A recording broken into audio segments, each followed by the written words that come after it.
It's another day, another draft here on Splash Play. Of course, Best Ball Mania 5, $1.5 million to first place. And today, we're going to ponder the question, to be or not to be, or to Elite TE or not to TE Elite TE. We'll find that out here. Of course, already in a draft room. I am flustered because TikTok made my morning misery. The audio is not working for our probably video on TikTok, so I had to end up using an AI Santa voice today. So I'm feeling great here, very overjoyed. But let's get it going here. Another Best Ball Mania draft. And I have to tell you guys, did 2 off stream yesterday, and it may shock you to hear I am currently 100% Jaden Daniels right now. I have done, I believe that's going to make it 4 drafts for me then. So yeah, 4 drafts, 100% Jaden Daniels. I think Ben Sinnott 100% as well. So that is currently the edge I'm exploiting the most. Elite tight end, though, is one that I have found myself landing on a lot. And 3 of my 4 lineups so far, I do have Sam Laporta, so that's why he's on the thumbnail. I think it's a big question. Sam Laporta, I know sometimes you see him going to the mid-20s. Sometimes he falls a little bit into a nicer area, mid-30s, closer to a Trey McBride, closer to a Travis Kelce. I like elite tight end a lot. The part of me that worries a little bit, and I think actually one of the chats here earlier on, our guy Patrick, of course, was rewatching the entire Splash Play playlist. So shout out to him here. Now he's watching live. Late round tight end feels pretty good too. That's mostly how I feel about it, that I like the elite tight ends a lot. I do like Sam Laporta a lot, as I've talked about with Detroit, not adding anybody there where it's just going back. We're running back with Gibbs and Montgomery, Amon-Ra, Sam Laporta. You lose Josh Reynolds. You have Jameson Williams hopefully taking a leap upwards. These are all good things for that offense, including Sam Laporta, who in year 2, you expect him to earn more targets, expect him to get more downfield targets, which he did look great with last year, which didn't get a lot. So a lot of things for a guy like Laporta that look great. The issue for me is, like, I still think Brock Bowers is a good play. If anything, for Vegas, I think the guy who gets upset there is going to be Michael Mayer when you have the new draft capital coming in from a new regime. I would say that would be the risk point. But in general, I would say that for me, elite tight end looks good, but it's not the only way to go about this. And I do think people are kind of going, hey, I have to get elite tight end in every room. And because of the way these rooms work out, I think you don't have to. That said, we might be setting ourselves up for elite tight end here because I'm going to take Amon-Ra St. Brown. Amon-Ra now safely going behind Justin Jefferson in terms of BBM ADPs. I do like Justin Jefferson. As I've mentioned, I would prefer Justin Jefferson to Jamar Chase personally. I also think Amon-Ra and Chase and Jefferson is a little bit closer. I would say Amon-Ra and Chase, I think, particularly close. But that's obviously how I'm viewing it. Really can't really go wrong with any of the first-round wide receivers. But for me, taking Amon-Ra, pick 7, happy to do that. So we're doing, and then Jared, not our Gerard here, not a regular here, but apparently going to snipe every tight end and watch the rage. I don't know if you're in this room, but if you are, you can go ahead. To be clear, I'm making the case against elite tight end. If anything, I need to stop taking Laporta everywhere. But when you do have Amon-Ra St. Brown, obviously you are very live to be taking Sam Laporta at some point. We got Marvin Harrison Jr. going at the turn here. Still no fall at all for Garrett Wilson. The draft, not getting anybody else in there besides Malachi Corley, I guess, gave people more confidence in Garrett Wilson. Malachi Corley, a pretty big target earner. Garrett Wilson, unimpressive the last 2 years, even though he has gotten the fantasy hype of a million ships sailing behind him, I guess. For Garrett Wilson, I would rather have MHJ over him. I personally would rather have Drake London over him, but the market disagrees. And it seems like, if anything, Garrett Wilson more solidified in the first round than he's ever been. Feels like Bowers get a lot of low A-dot targets here. I mean, that's one thing Gardner Minshew likes to do, is likes to get the ball out. He's running an efficient offense. Maybe not the best QB in the world, I think we can all say, but he's definitely a guy that likes to check down, and Brock Bowers is going to be potentially that check down. Olave at 17 is a move. So that's a choice you can make. I am in the bag for Kyron, but I would like to see how he falls in a room in which I'm not taking him. So I'm going to take Brandon Ayuk here. Latest reports that the Niners locked into having Ayuk and Debo back. They are thinking about, they're likely going to lose one of those guys at least in 2025. It's the most recent reports that are coming out of San Francisco. I think Ayuk at this point, obviously that could be a little bit of grandstanding by the Niners. They could be trying to get more draft capital out for the future, more players. I don't know what else you're going to get at this point with the draft having been over. But the Niners still live to trade Ayuk as a lower probability outcome, but it does seem like everything is blowing more towards them, as I thought it would, blowing more towards them, keeping Ayuk and figuring it out next year. And then you can franchise tag an Ayuk if you need to. You can make the trade then. Maybe he has another year of good stats for himself. But I don't know. If you're the Niners and you know you're preparing to get rid of this guy, you took Pearsall. I don't know. I'd be willing to get rid of him now, but too late anyway. All right. Show's always on notify. Let's go, Squirter. Shout out our guy Sammy. Shout out all the regulars here. Of course, appreciate you guys being here, especially as I'm amidst a chaotic morning. Yeah, we have bi-weekly cleaners that come over, and usually my wife tries to be here to help me deal with it. Instead, I had to deal with it. Our dog is turning 14 this month, but she is like extra feeble right now for some reason. I don't know. Hopefully the warmer air will help her out a little bit, but extra feeble. So I have to manage the dog. Then the cleaning lady, I guess we normally have, is out. So the owner was here and she's like trying to talk to me. And I was like, fuck, man, I have to do my probably video. Then I go on TikTok, and TikTok, the audio just wouldn't work for me. It was recording like all fuzzy and stuff. Even though my phone works fine to record video on the camera. So really just a baffling morning of wasted time and effort. That doesn't put me in the headspace I need to be for a good BBM draft, but I think we'll find it anyway, as I always do. I think I'm building the sickest teams on stream right now. I think are coming from Splash Play is what I'd say. How rich. Yeah, how rich indeed. Bi-weekly cleaners for like $100 a clean.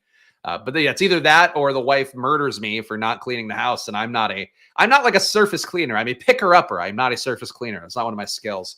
So Kyron goes to 25 here. I have been seeing people sending me Christian McCaffrey, Kyron Williams teams. I think I actually got sent one by Mr. that had a Christian McCaffrey, Kyron Williams, and Devon Achane as his start.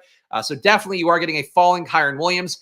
I still think that's a good dip to buy. It's tempting to fall into a McCaffrey, Kyron build, but I do think that I think the 1-2 turn, or the 1 turn rather, the 101 going into 2-3 turn is going to be picking a lot of running backs there. I think they're going to be tempted into going by modal RB more.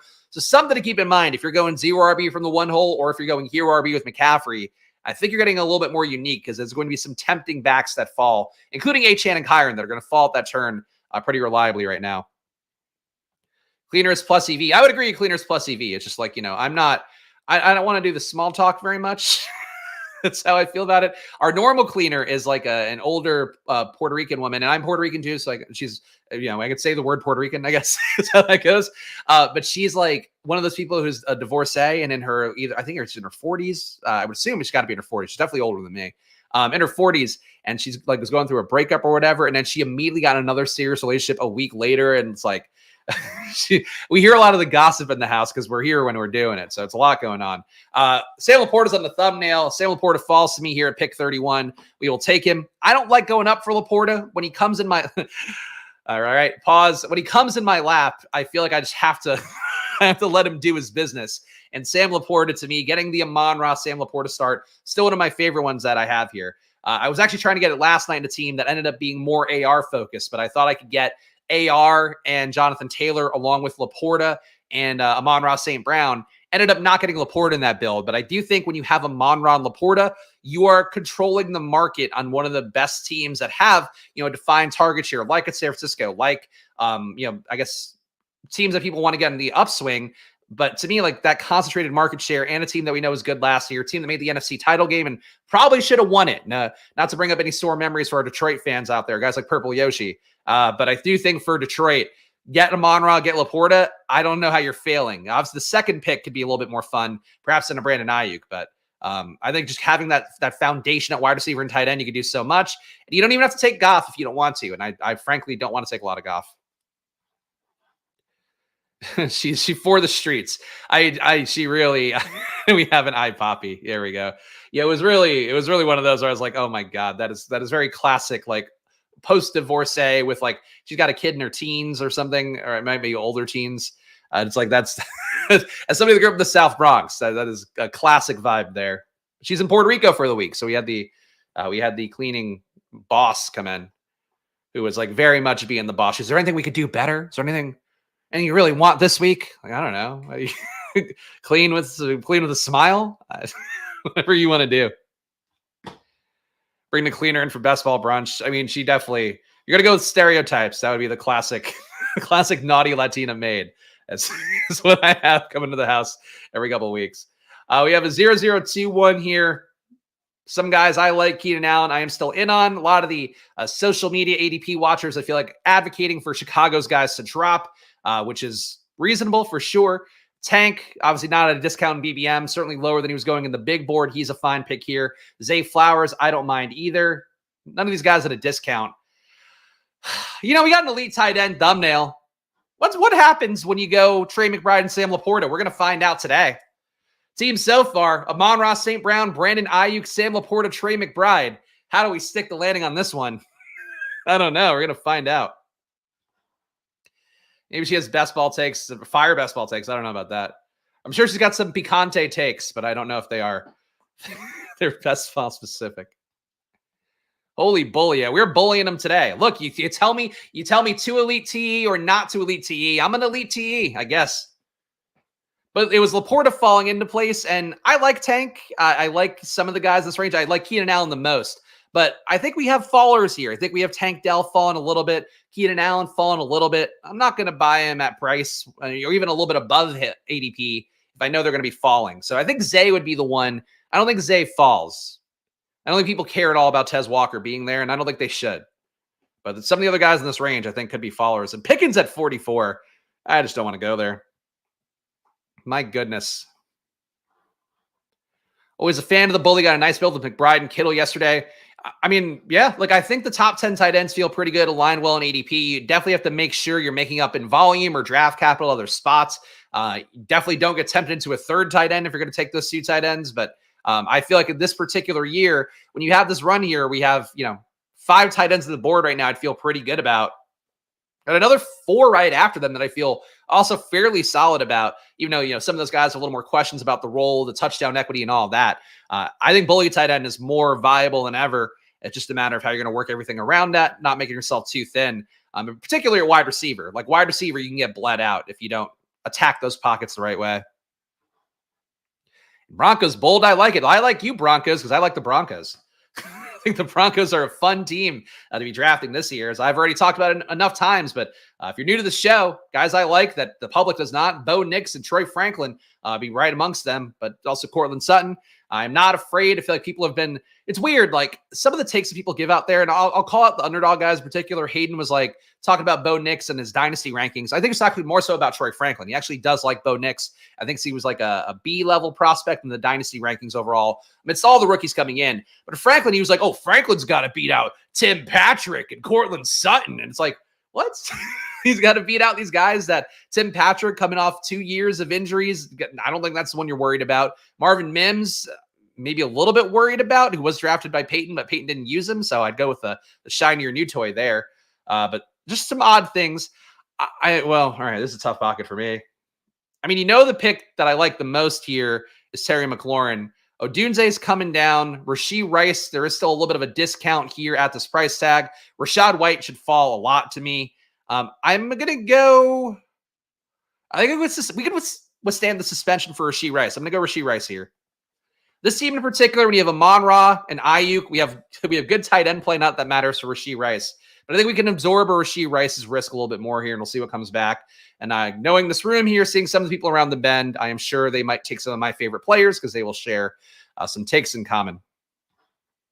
Tim Patrick Love is insane. I agree. And that's the thing that fucking pisses me off about the Denver situation for Troy Franklin in particular. So like number one, we had the signal of them trading up to get Troy Franklin. I know it's not huge. It was only in round 4, but they did trade up to get him and said that he was the goal coming out of that previous night. They wanted to get Troy Franklin. But then in other rooms, it's like, Malik Neighbors doesn't have to worry about Jalen Hyatt, who this current regime spent draft picks on. Oh, these guys, he doesn't have to worry about Wan'Dale Robinson. And it's like, I get it. Malik Neighbors went in the first round. He's going to get a good crack at it. These are still bodies in the mix that deserve more reps than Tim fucking Patrick, let alone Cortland Sutton, who it doesn't seem like they want to pay. And I will see. I think he's live to get traded still. Would not be a huge shocker there. If somebody could trade him and pay him a contract at not the biggest money in the world, that's a possibility. But it's like, it's a very winnable wide receiver room. But because it's a guy that people's priors didn't like that much, now it's not a winnable wide receiver room for Troy Franklin. I think that's bullshit. So I guess seeing Broncos name in the chat triggered me, but I am so fucking team Broncos. And I think that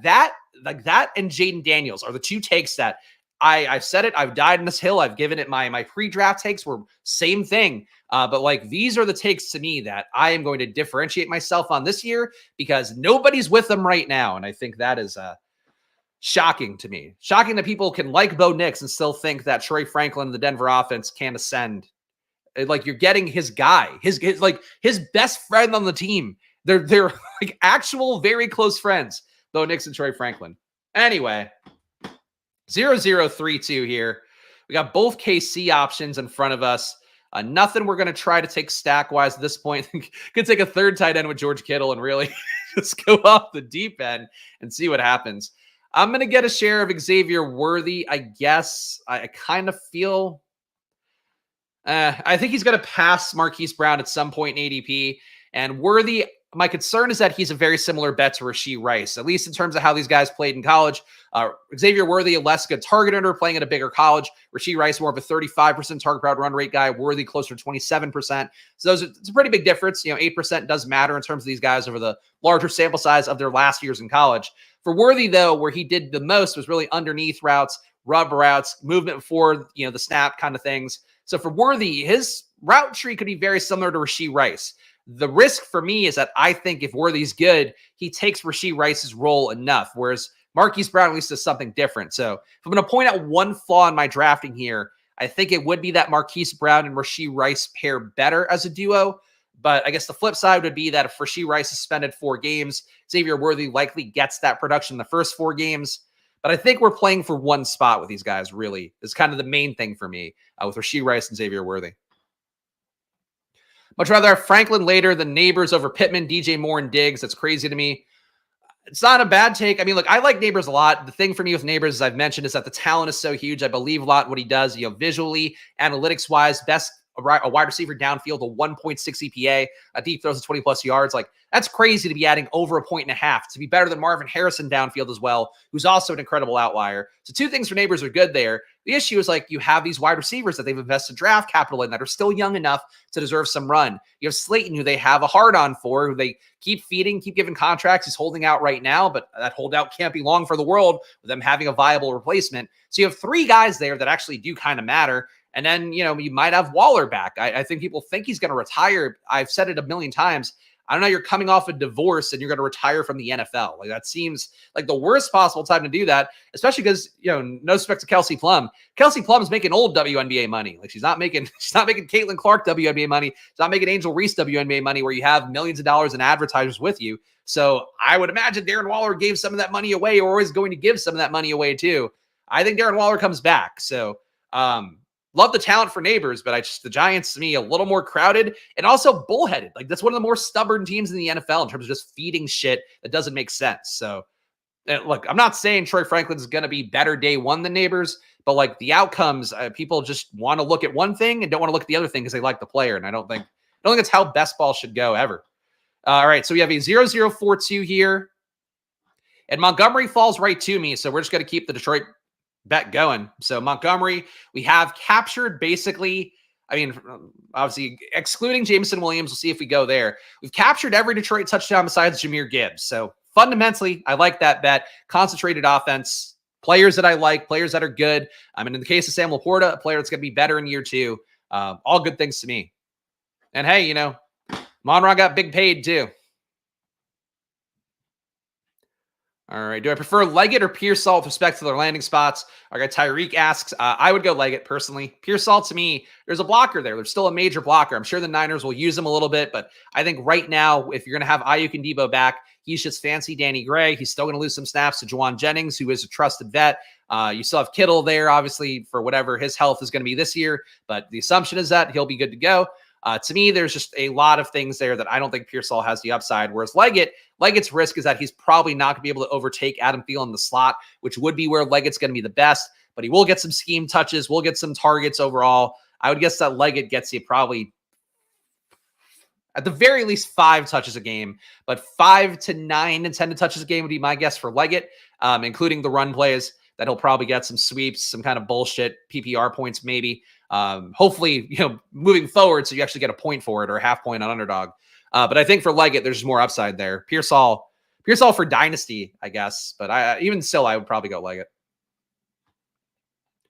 Would I do a Monroe, Gibbs, Laporte if the draft fell that way? I'm not a big Gibbs guy. I think Gibbs is overpriced for a guy who still is going to give away at least half the goal line work to David Montgomery, more likely 70% of the goal line work. So not the biggest Gibbs guy overall. He was one of my biggest fades on the big board, and that has not changed.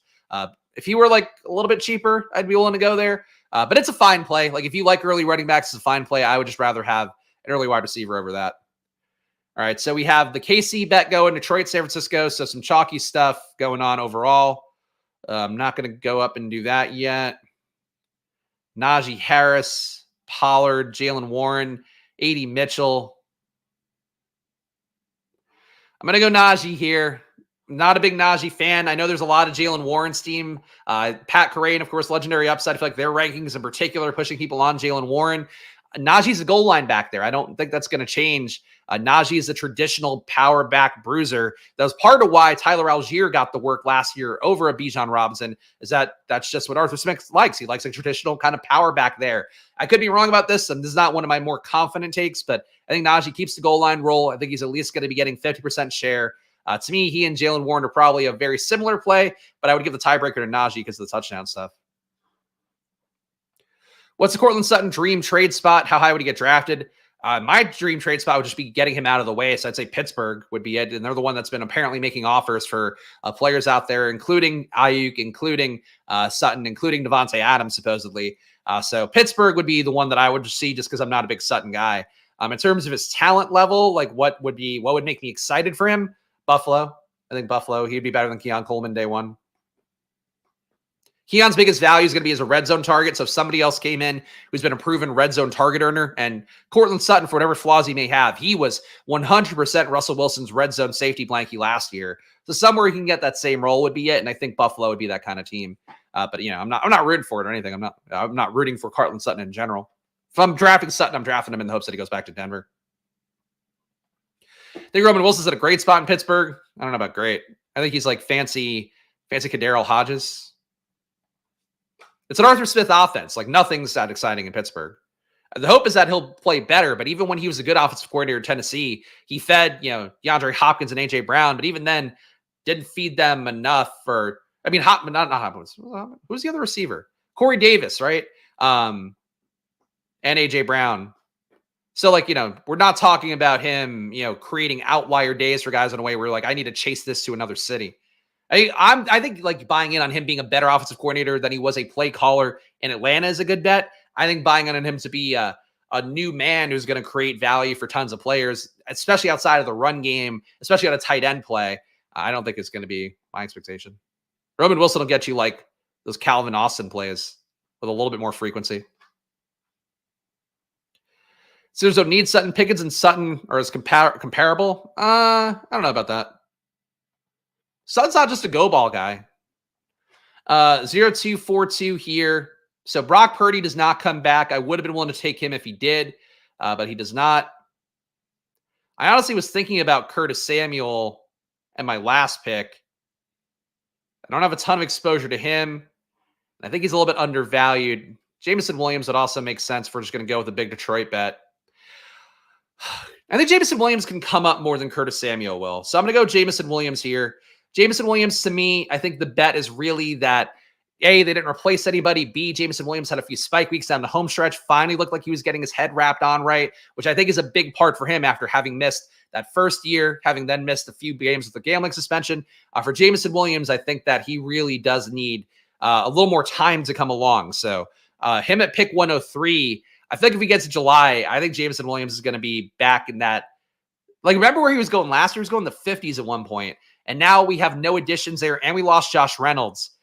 I think Jameson Williams should be going in the 60s, 70s. If Vlad McConkey's going to go 72, I think Jameson Williams should be at least here, at least JSN range. Do you guys really prefer JSN to Jameson Williams? I think practically I don't. Okay, I get you're in the bag for Roman Wilson. No, I don't think that's the play. Roman Wilson's fine. He's not a big target earner. And they have a guy who's a legit beast there in Pickens. And they also have tight ends that they want to throw the ball to. Roman Wilson is going to, at best, give you I don't know. I think he's going to give you Marvin Hall numbers. It's not at best, though. But that's the kind of player. It's you're going to get one catch for 40. And if you're lucky, maybe get two more alongside that. Especially in an Arthur Smith offense. We'll see what we do coming up here, though. Khalil Shakir goes. Do like that pick. I am in the bag for Brian Robinson. Obviously, Jared Goff would be a reasonable pick to take at this point. Is there a threat to take Goff from me? I don't think so. I'm going to go Goff here. I am going to go Goff here. Let's just get him out of the way. Thinking about taking another running back, but Goff with this Detroit bet makes too much sense. Give the team a read because I've not been doing a good job of that today. For the audio listeners, we got Jared Goff at QB, David Montgomery, Najee Harris at running back, Amon-Ra St. Brown, Brandon Ayuk, Rashee Rice, Xavier Worthy, and Jamison Williams at wide receiver, and a tight end, Sam Laporta, Trey McBride. So I do feel like we ended up a little bit weaker at receiver for taking Trey McBride. I guess you could say the same thing for QB, though QB at that range, I'm not sure we would have taken over it. Think we're still in an okay range to salvage this, so I'm all right for that. I don't know what you're talking about, John. I don't can't tell you. Can't tell you at all that that's in the game plan. Who knows? Nobody loves throwing to a tight end too, like Arthur. Yeah, now he's got multiples of them there. He added some of his guys, and he still has Darnell Washington. Can't wait.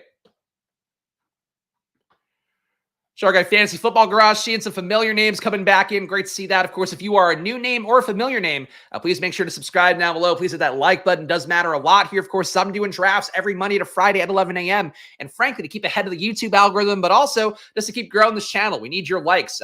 Every like really helps us get seen, gets a better shot to be seen by somebody like you. And if you're watching this video and enjoying it, I'd like to have somebody like you in the mix. And it does matter a lot here as you're trying to build up a business. So please do hit that subscribe and like. And of course, if you're new to Underdog, I actually had somebody leaving me a message. Fuck raise it, by the way. But somebody leave me a message asking about that as an Underdog. So we are getting some new people in. So please hit that. Use that promo code SPLASH if you are new to Underdog and double your deposit up to $100. You get 100% deposit match, however they want to phrase it now. Anyway, I don't get unstacked Jaden Daniels because Raise It gets unstacked Jaden Daniels. He probably wants to take Ben Sinnott later as well, would be my guess.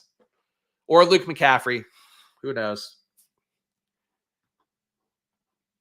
Yeah, I would probably not load up on anybody in an Arthur Smith offense, but there you go. Yes, our guy Jeremy, very excited to be back, trying to get in every draft room with me. I don't look forward to it because I don't actually want people in draft rooms with me, but we'll move the times around. So if you try to get in a draft room, you don't get in a draft room, it's going to be on you. But today we're going to keep it bright-eyed and bushy-tailed and optimistic. But yes, when we have the regulars and they start taking our preciouses, that's when we go thumbs down. So ever a team where you would take Fields as the third QB, Dowdy wins the job out of camp. As a third QB, I'd have to be taking guys in the middle range more so. Maybe like a Goff. I mean, this kind of team actually would make sense for it, but like a Goff and somebody who can't run, who I don't have a lot of faith in. Goff and Geno, maybe you could take a Fields with that. You got to be pretty dead, though, I think, a QB to be taking Fields. You're just going to miss at least half the year, really is how it goes. 1-2-5-2 here. Nothing QB-wise I'm going to go out of my way to get. I'm going to get Gus Edwards. Third running back in our, it is a 0 RB build. Jared Goff, David Montgomery, Najee Harris, Gus Edwards, wide receiver Amon-Ra St. Brown, Brandon Ayuk, Rashee Rice, Xavier Worthy, Jamison Williams, and then a tight end, Laporta and Trey McBride. Snipe-free zone. Yeah, hopefully. Okay, whenever I'm like late starting the stream, I know I'm just going to get backlogged with a bunch of people trying to get in, which is okay. I think you're already seeing, though, we talked about it a little bit yesterday. Casual drafters do like to hit the first day of BBM, not so much after that. And then they'll take a break until the summertime for the most part. I see it a lot more badges. Like in all the drafts I did yesterday, I did one while I was walking around yesterday, then did one at night right before going to bed. They were all full of drafts with badgers, with badges. So I do, not with Badgers, hopefully not literal Badgers drafting teams. But I think with all the badges on here, there really is a lot of guys on this that right now are more the regulars, more the diehards. Whereas I felt the first day, definitely the drafts I got on stream were like full of people that had no fucking clue what they were doing. So that's going to be a difference point for sure in some of these draft rooms. Yes, our guy Adam, very looking to be plugged. Adam will be on the stream tomorrow. He's very excited to be doing the stream. So we'll have him on. We'll have our guest host tomorrow, and then we'll see what happens with that. Trey Franklin goes to hold my blunt. I would have liked to have gotten Franklin back at my pick so I could build out a Denver stack, but we will not be doing that now. Gonna have to get clever with this. So we don't have any natural stacks left at this point. Fucking A. All right. Obviously done at tight end.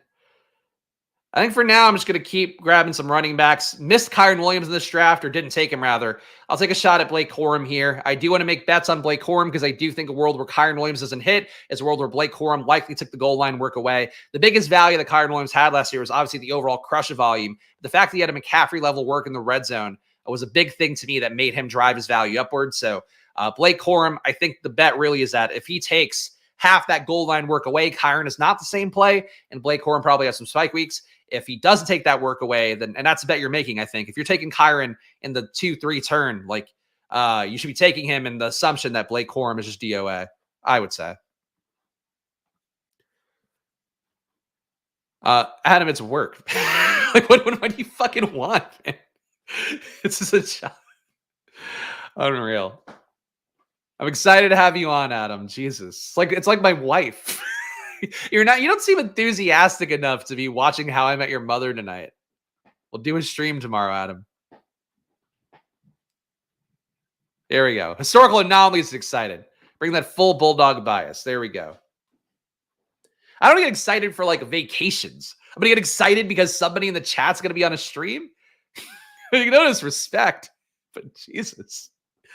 Zeke at 141. I love Zeke at this point. I think if you're dead in the water at running back, and frankly, should make the case I should have gone up and put Zeke over Blake Corum.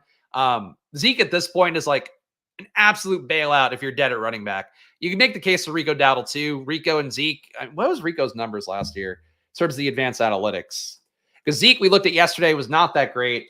Rico Dowdle, negative 0.06 EPA per rush, so a little bit better than Zeke performed in New England. 0.17 EPA per pass, but he's not going to get like a crazy amount of pass game work or anything.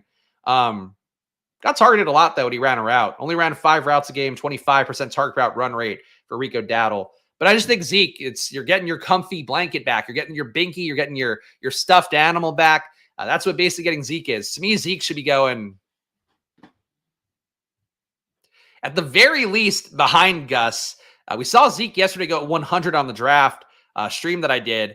I think you can make the case that Zeke should be in the 110s just based on what we're seeing.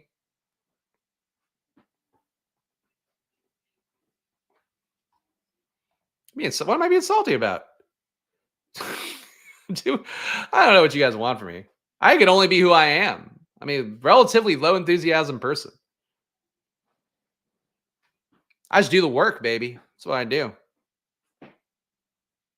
But anything that requires like extra planning and coordination and effort, it's like inherently, like, I don't know about you guys, but if you're at your job and they're like, hey man, like, oh, you got to plan this 5-person meeting tomorrow and do a deck. I'd be like, oh, great. Like, like, what are you gonna be excited about it? I got salty. Dragging on for fucking ever. That's what they're doing. Taking a lot of time, which doesn't help my enthusiasm either. 1452. God, we just fucking. Oof, I hate this. I hate the way this room worked out for me. All right, we're gonna do some bailout shit. We're gonna go up and get Drake May. Drake May, the risk really is that New England, out of all the teams in the NFL, they would be the one I think could really start Jacoby Brissett and go like, yeah, this is the move. Let's protect our guy. Drake May, modern team building. You want your QB to hit the floor day one. You want him to be on the field. You want him to be a guy that you're building around. Very excited to be a part of this offense. You're doing everything to get him in position to succeed. For Drake May, if he doesn't start day one, obviously it hurts this team a lot, but it also just doesn't make good team building sense. You want to get him out there, see what you have, get him a chance to acclimate, especially with guys like Polk, guys like Javon Baker. The young guys are going to be a part of this team for him moving forward, presumably. And you make the case that maybe Pop Douglas would be one of those guys too. I don't think so quite as much, but that's really what you're hoping for Drake May. So let's hope that logical heads prevail and Drake May does start. But I do think that is a concern point for him if you're taking him in this kind of build where he's your QB2. Pass to be smart to just tank for a year. No, you don't want to give up a year of your QB's team control before you have to extend them or pay that 50-year option. You want to give yourself a shot to like see what you have him get a chance to get his footing, have a shot to be somebody useful, and then hopefully have more upside later to come. All right, we have a 2-4-5-2. We could keep going. Man, I didn't know that Polk was going this early. I missed Polk going. Kind of fucks me up a little bit here. Algier, Chuba. Chuba's falling pretty aggressively. I could take him. I do take the dip a little bit. I'm going to go Antonio Gibson, though. Think for this room, we need another running back in. We had a minor correlation with Drake May. The flaw with that pick is that Drake May is going to be a more mobile QB. Mobile QBs, for the most part, do not target the checkdowns quite as much. But I think Gibson, really the bet is just that he's the back that can beat Ramondre Stevenson in this new regime, in this new world for New England. Fine to make that bet on Ramondre too. Like, it's more likely he beats out a guy like Antonio Gibson. But for the fact that this new regime brought in Gibson, and it's also cheap, and I need a bailout fifth running back. That's why the case is there for Antonio Gibson. All right, you have Jared Goff, Drake May at QB. Running back, David Montgomery, Najee Harris, Gus Edwards, Blake Corum, Antonio Gibson. A wide receiver, Amon-Ra St. Brown, Brandon Ayuk, Rashee Rice, Xavier Worthy, and Jameson Williams. And a tight end, Sam Laporta and Trey McBride.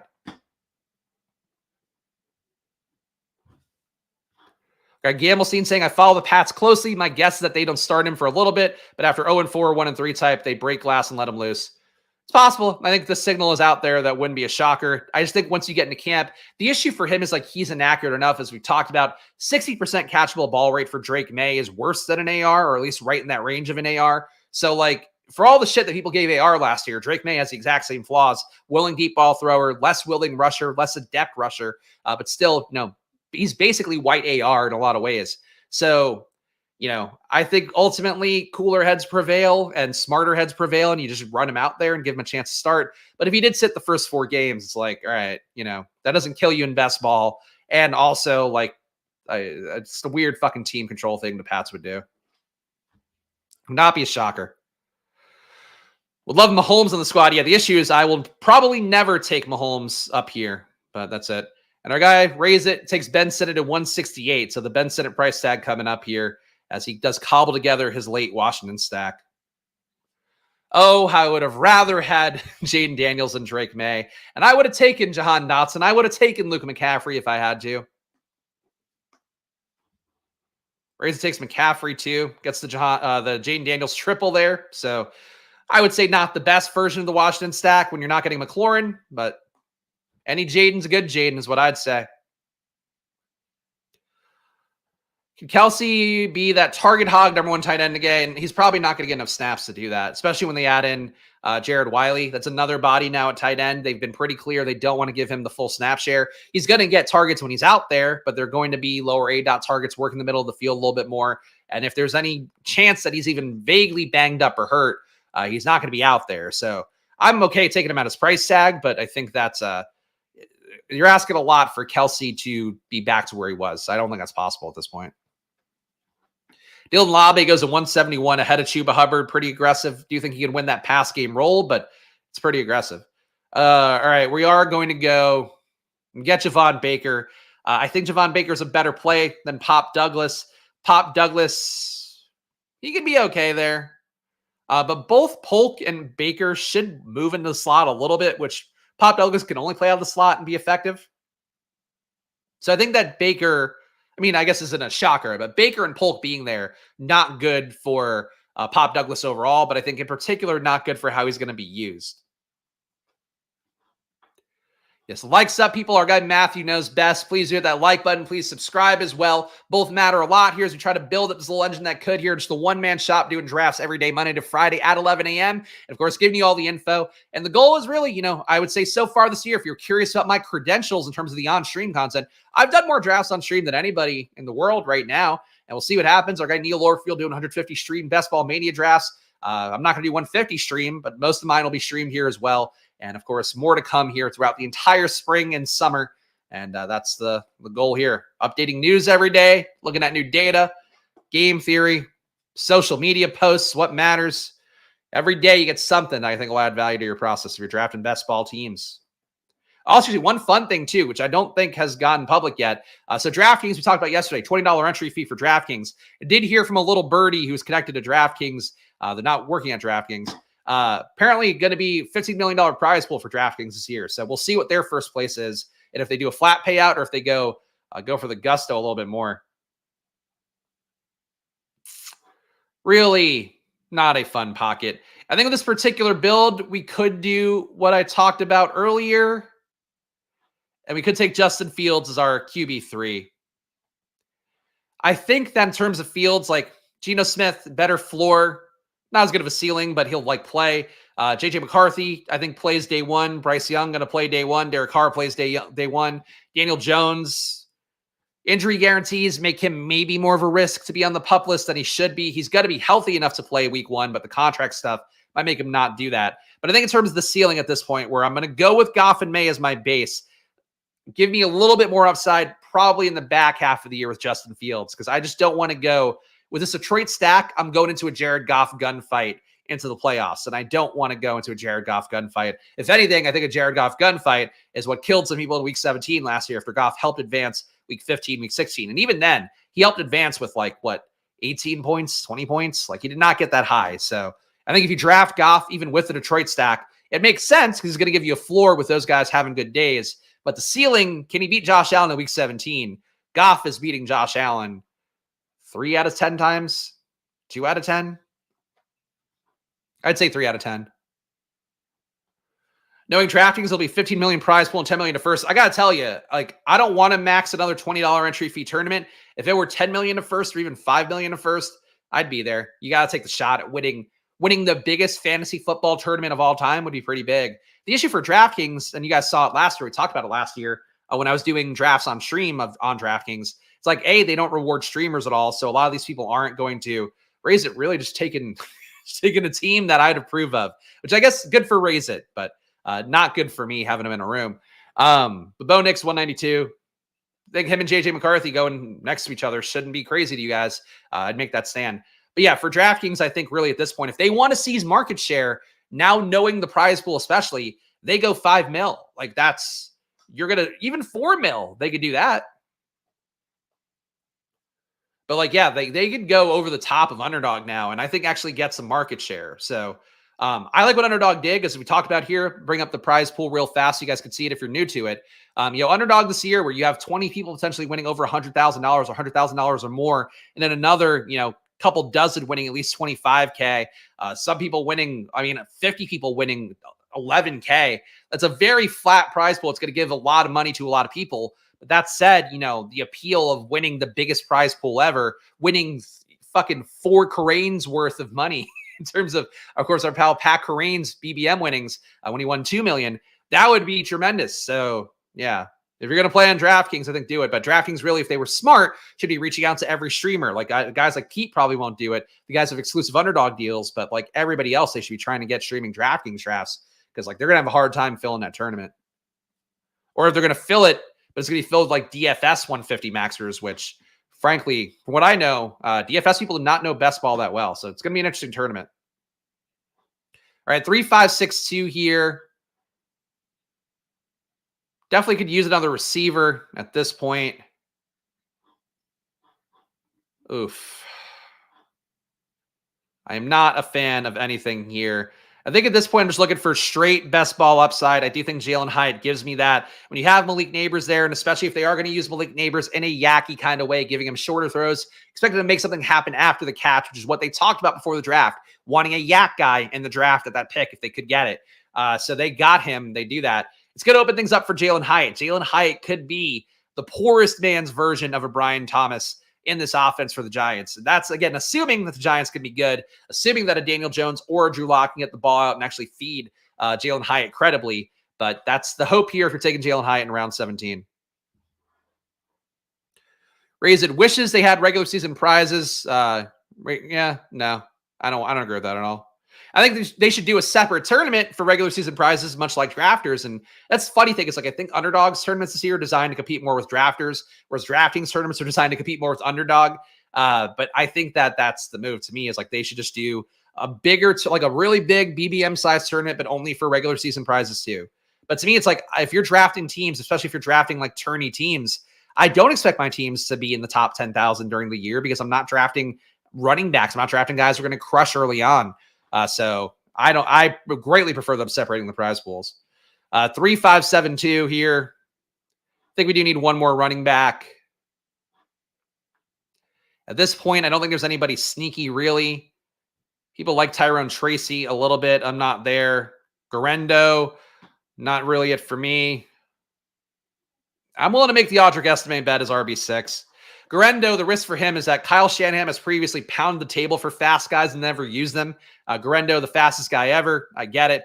Tracy, I think more fungible backfield there, but I don't think he's as talented as other people do. I think he's a fun film guy, not a good data guy.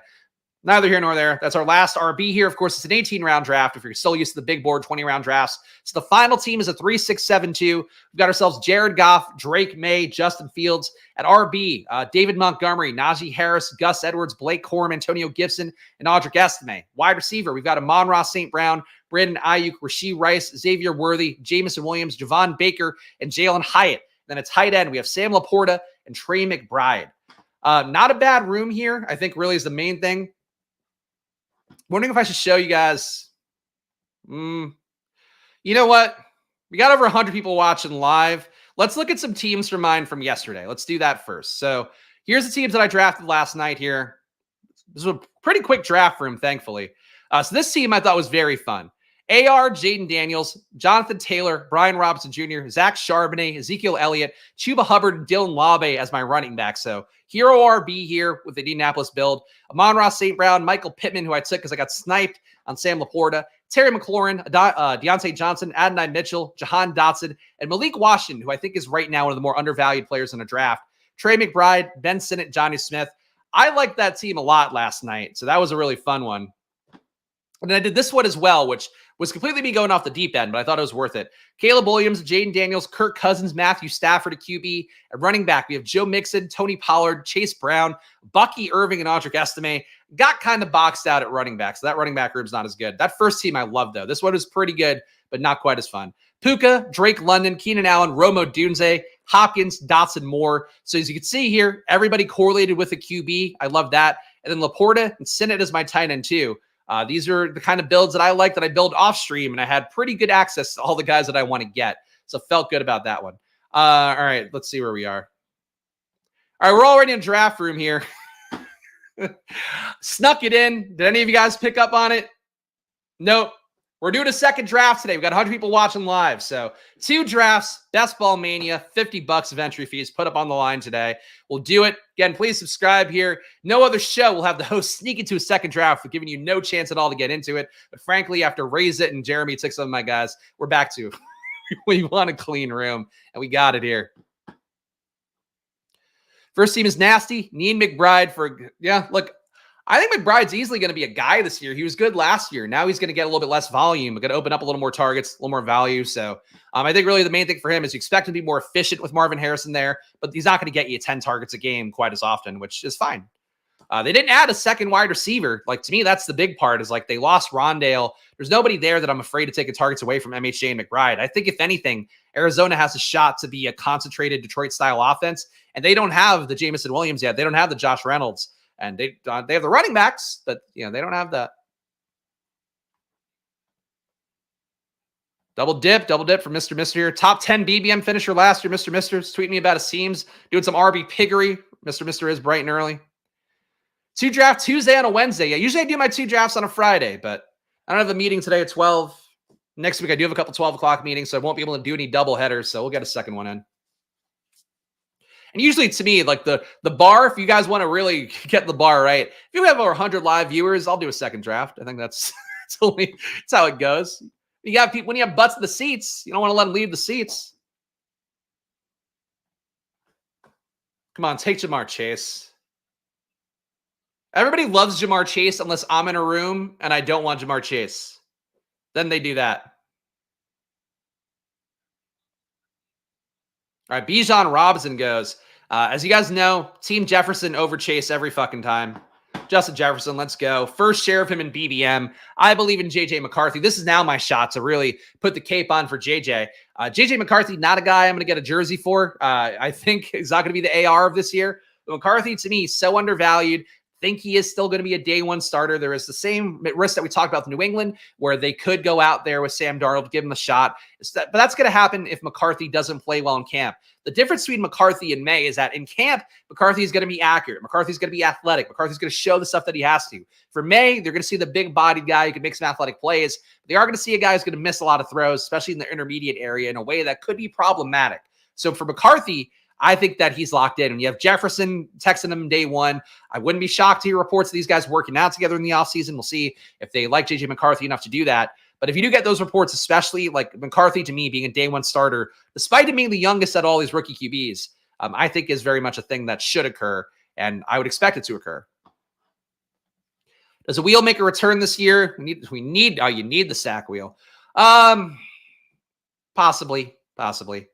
It's tough because we have to do 32 teams. So really doing one a week doesn't quite work. And I don't want to do double headers every week either. Cause like I would like to keep some amount of drafts off stream for myself in August/September, I guess, theoretically, but mostly August. So we'll see. Yeah, it's possible. Once the initial excitement of BBM wears off, probably would be more the thing. And then we'll recalibrate and go from there. Stack. Yeah, that's the thing though, is like in BBM drafts again, I don't know. Wasn't the most fun for me last year to make it happen. Was fun content, but I don't know if it actually did. I don't know if it moved the needle in terms of views. Which is the thing we talked about before when guys like, obviously Pete and I have done the multi-table drafts on stream, both together and separately. Then I saw like Liam doing the multi-table drafts. He was like, I'm doing 7 at once. And it's like, you get the same fucking views you would for doing one draft at once. So like, why not just do one draft at a time? It's how I feel about the wheel, but we'll see. 2 drafts a day on pace to max center by mid-July.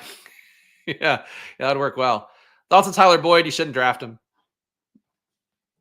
He is rumored to get a decent landing spot earlier on, and now it's the Steelers are thinking about him. Is the most recent report. No contract capital. Yeah, I wouldn't draft him. To me, I said this weeks ago, but he's like the equivalent last year of a Fournette. I guess Zeke would be the same play, but they got a landing spot. Kareem Hunt, same thing. But I think Boyd will get a landing spot at some point, but I think it's more like he's going there because somebody went down, somebody got hurt. And I don't want to take a guy for that bet, for a parlay style bet where you need multiple things to happen. Flock impression moves the needle, I guess. My Flock impression's dry because I haven't heard him talk in a while. 0010 here. I'm going to reach for Nico. I don't know why. I'm in the mood for Nico. Took Ayuk last draft. I feel like Ayuk at pick 19. I don't feel a lot of joy for it. I think it's an okay pick. Harrison going pick 10 here, by the way, which I believe is the highest I've seen him go in a room, besides the time that I think I took him at pick 7 when I was drafting only rookies in the big board. So that is a Marvin Harrison. Yikes. Is Harrison going to pass Brees? Is Harrison going to pass Amon-Ra would be the question. I think in like July, maybe Harrison has to come back down. I'm surprised the casuals right now are not course correcting Harrison a little bit. Like, I believe in Harrison. I think he could be a 1,000-yard receiver year one. I expect him to be, in fact. But I think that people hate paying that price tag normally, at least in previous years. Think that Boyd's going to end up like Hunt, probably gets a spot, but not worth a nickel. I mean, Hunt actually did okay down the stretch in terms of just seizing that touchdown equity away. But for Boyd, it's like you're going to have him step in somewhere and get you 6 targets for 90 yards. Like for a slot guy, it's like just a much narrower outcome. And obviously, you hopefully don't need a Tyler Boyd when you have a draft with 30 rookies who came in and got spots you could talk yourself into. So that's how I would feel about that. Guys like Boyd are kind of they're the guys that like you get squeezed out by a rookie. Like you get squeezed out by there being players coming in with better profiles, more excitement, more enthusiasm. I was really hoping Diggs was going to be able to come back to me. I didn't expect it or anything, but I was hoping I could get Nico and Diggs. So we don't do that. Zeta Dallas would be nice, I suppose.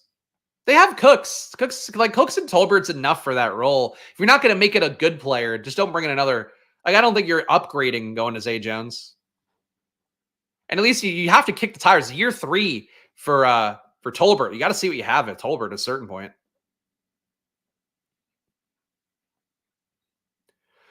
What is King Says going to do here?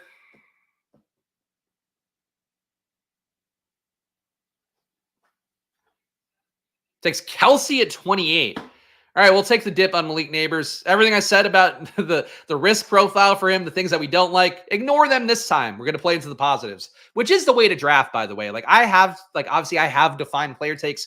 I have guys I think are going to be good, guys I think are going to be bad, guys who got good landing spots, guys who got bad landing spots. But for guys who are on the fence on, where you see the positive outcome, you see the negative outcome, if you're taking the guy and he's at an ADP that you find it acceptable, just play into the positive of it. So I'm taking Malik Neighbors here. Giants figure it out. Daniel Jones hits the field immediately and makes it good, or whatever. Maybe Drew Lock does it, but I don't take the QB because Daniel Jones is still hovering around as a guy that's going to take playing time. But I think ultimately you're just making the bet and saying like, hey, I like Malik Neighbors in this team, but in general, I have these concerns about him. And in the drafts where you don't take him, then you vocalize those concerns more and you activate on those. But the ones where you do take him, we're playing into the yes outcome. Why don't you be my neighbors? You guys know I'm in the bag for Mr. Rogers. The only man I've ever seen undressing on TV, and I go, I want more of that in my life on a daily basis. But he does it. Neighbors over Waddle, though. I'm not a Waddle guy. I think adding Malik Washington is quietly, and also adding Taj Washington too. He added 2 Washingtons. I didn't realize that until now.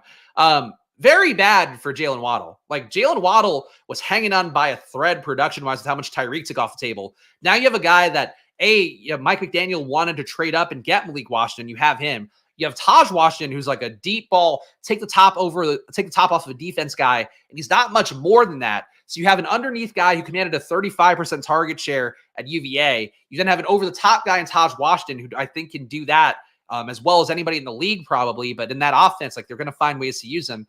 It doesn't help Waddle out. Like Waddle to me is one of my least favorite picks in round 3. I think he's highly priced Tyreek contingent value, which I don't want. Love Lamp. There you go. Love Lamp. Drew Unlock will be the starter. I don't think so. Maybe for a portion of the year because they have the injury guarantee stuff, but I don't think he comes in as a starter. He could come in as a starter actually because of the PUP list. But like Daniel Jones should be good to go. I think he's going to be, it's going to be one of those things where the agents / Jones were like, he's ready to go. Like you can't put him on the PUP list. So I don't know. But if he is slow to recover, then he lands on the PUP list. Lock starts 4 weeks. I think then you get Daniel Jones in and they pull him once it seems like the season's not going anywhere because like they don't want the injury guarantees to set in. But we just saw that happen with Russ and it didn't go well. So they might get like a little CBA in that situation, collective bargaining agreement in that situation. All right, let's see what we're going to do with our pick coming up here. 0030. All right, Laporta goes, so I don't have to make that decision. I guess that's a positive. Jefferson, Nico. Tank a few picks after ADP. I think this is the time to do that. The Diggs guy is gonna fuck me on Stroud no matter what, I bet. You know, we could make a Houston bet without Stroud. I could live with that. We'll do Tank.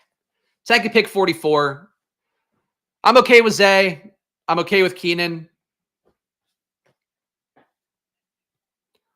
But if I had to guess, Eder here will take old CJ Stroud at pick 50. If he's smart, he'll take him at pick 50. If he's dumb, he'll take him at pick 47. I'm not gonna reach for Stroud. Not gonna reach for Stroud with one receiver of his. If I had Diggs, I would take Stroud at 44. They're saying there's a chance. There's a chance we get Stroud back, but I think Eder is going to take him. When the ADP settles, will Godwin be the wide receiver drop-off line? He is to me. I have him in the 90s. Spags rankings, by the way, if you are new around here, my ranking of every player, which also includes blurbs on the top 250 players. I guess right now the top 215, but it'll end up being like top 250 pretty fast. That's coming out this week, so I'm just waiting for the ADPs to stabilize. There we go. Knew it's taking fucking Stroud. Not mad about it because I knew it was going to happen. But yeah, so that'll be coming out this week. So I'm just waiting for the Underdog ADPs to be somewhere logical because like I don't want to have to move Ben Sinnott 3 times in the span of a week. So we're going to probably have it out by, I would guess, for Friday's stream. That's coming soon. So hit the join button down below, $4.99 a month. You're not going to see my rankings anywhere else. That's the main thing. So if you're not a paying customer, not going to be any free previews. There's going to be for the paying customers who are helping support the channel. So keep that in mind if you want that access. Fucking McLaurin goes at 51 here. God fucking damn it. Thought I'd be safe in a room. I mean, I'm getting falling Zay Flowers, which is nice. Why is Zay falling in this room? Whatever. Team so far: Jefferson, Nico, Malik Neighbors, Tank Dell, Zay Flowers. Absolutely loaded wide receiver room, but really fucking thought I could get McLaurin and set up my Jaden Daniels shit, and we're not going to be able to do that. I think McLaurin is very undervalued for what it's worth. McLaurin should be going at 51, but he is priced right now in BBM in the 60s because people are not on the Jaden Daniels train like they should be. We are pissing. We are pissing. Why is Stroud a grumpy dick in every video I've seen? He seems fun. He just cares about ball. He's like a Kevin Durant type, where he just likes talking about ball, likes talking about plays and stuff like that. So I think that that's him, but I don't think he's unlikable. I haven't seen any videos of it. He just likes to argue, but he's like, he's fucking Gen Z who likes to argue about everything. He's a group of social media. There was a question about JSN that I'm missing here. Didn't want to answer. Somebody's asking about JSN's utility this year. I think JSN overall, not my favorite play. I think he should probably be about 20 picks later, but I think he's getting to the point of being undervalued because of the fact that like it's a brand new offense, probably going to be running more 3 wide receiver sets with Ryan Grubb, who did run that a good amount at Washington last year. So you're talking about him getting on the field more, another year of Lockett being old. Lockett being there is not good. And part of the issue with JSN is he's carrying the price tag from before Lockett re-agreed to a new deal. So for JSN, I think he's undervalued in terms of how people view him. But Seattle, I have questions about. Like, I think the offense could make like a Green Bay, Houston level jump this year. But with Geno at QB or Howell even, like, I don't think that's possible. But on paper, like, they can do that. So the risk point is that they don't seem to like Geno that much. And I kind of feel like they're a team that's live to reset their QB position next year. So that's the risk for Seattle. But if they play well and Ryan Grubb's offense is crushing from day one, they're all undervalued, including JSN. The Squirt Squad spankings. I don't. No. The Spags rankings are a separate, revered brand. Last year on Football Outsiders, and then was the only thing getting subscriptions for Football Outsiders before its untimely demise, thanks to our idiot people running it. But yes, that's it. Terry, great football player, smack the middle of wide receiver dead zone. He has the tremendous QB upgrade for a guy that's going to make him tank. He's going to make him Nico Collins good. Like, I think I don't feel that way about that. I also don't think there's a wide receiver dead zone either. Trying to make fetch happen by saying there's a wide receiver dead zone. I am shocked to see Mixon going the opposite way. Mixon, a vet presence who people at one point were willing to draft in the fucking 3rd round. Wasn't there like 2 years ago? He's going like 2nd, 3rd round. I don't get that. We just gotta keep pissing here. I'm really annoyed about the QB situation, and I want to hurt everybody else as a result. But Addison makes more sense for this build. Let's go Addison. Fuck, I want Brian Thomas, but Addison is good. Extreme wide receiver run here. Extreme 0 RB. We went 6 wide receivers, so we are now functionally done at wide receiver with these guys, with Justin Jefferson, Nico Collins, Malik Neighbors, Tank Dell, Zay Flowers, and Jordan Addison. So we have one perhaps undervalued stack, though you can make the case ADP-wise, Minnesota not undervalued. But to me, I think people will be reluctant to go heavy on Minnesota, especially with the full stack, because they don't believe in J.J. McCarthy like I do. So that's one part of it. Then the second part of it would be that we have the Houston stack as well, or 2 parts of the Houston stack. So we're losing out in the Stroud-Diggs part. Stroud and Diggs could kill us in week 17. That would be the bad part. But, maybe Diggs helps advance people in week 16, and then we have the 2 guys for week 17. That would be the hope. This tide rise of Jahan Dotson, too. I think he gets better. I don't think his play style is like perfect for Jaden.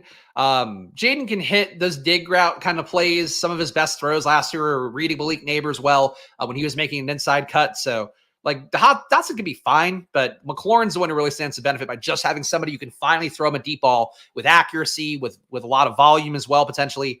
So Dotson rises, but he and McCaffrey, I think, a little bit overlappy, whereas like neither of them can do what McLaurin does. Dotson can get downfield, so I might be underscoring him a little bit there, but like McLaurin is just a separate beast. Thick brown line. Okay. Thick brown line sounds like a dick joke. Not sure if it is or it is not. All right, we have a 0060 here, so let's start getting some other positions in, and I would say that David Montgomery fits that criteria. Usually don't love drafting players back-to-back unless they're one of my special boys, but Montgomery, come on down. You are the start of our end, Zero RB. You are the start of our RB run and the end of our extreme zero RB run.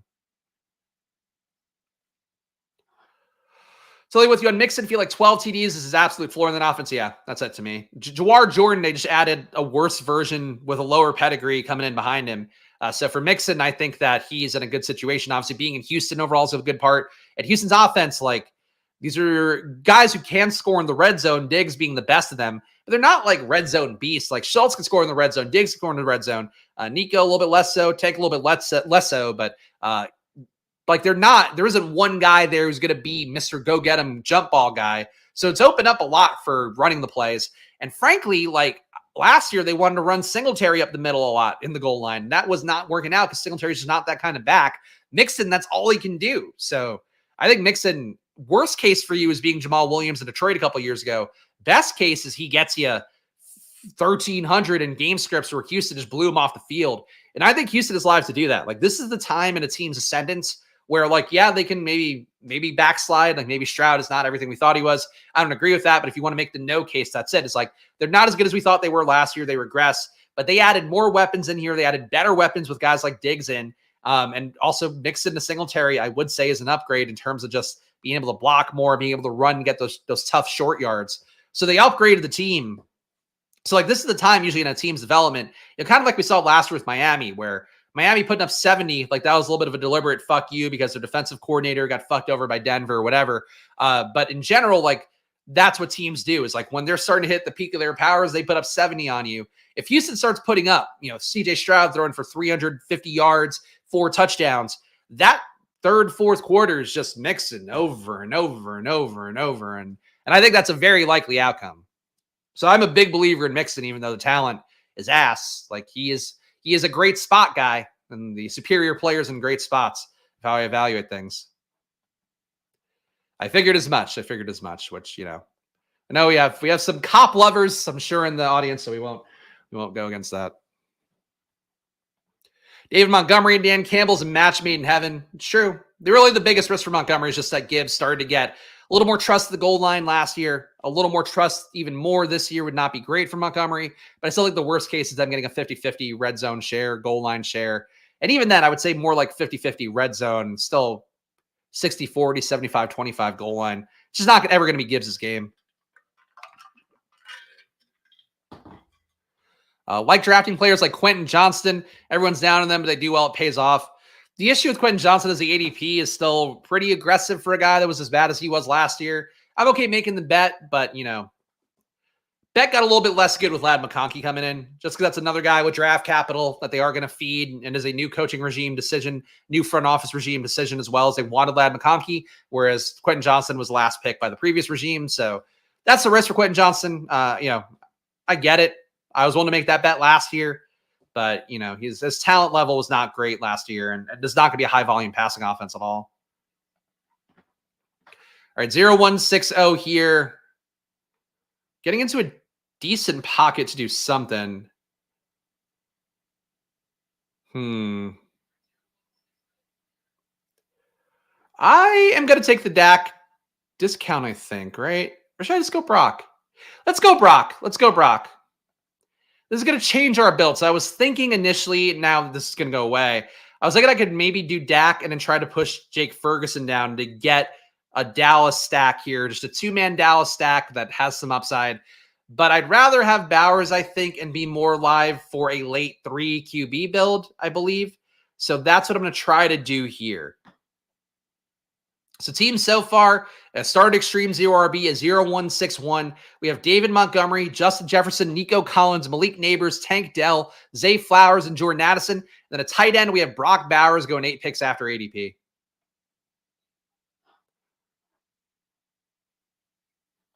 Like your breakdown, easy listening. So thank you. I appreciate that.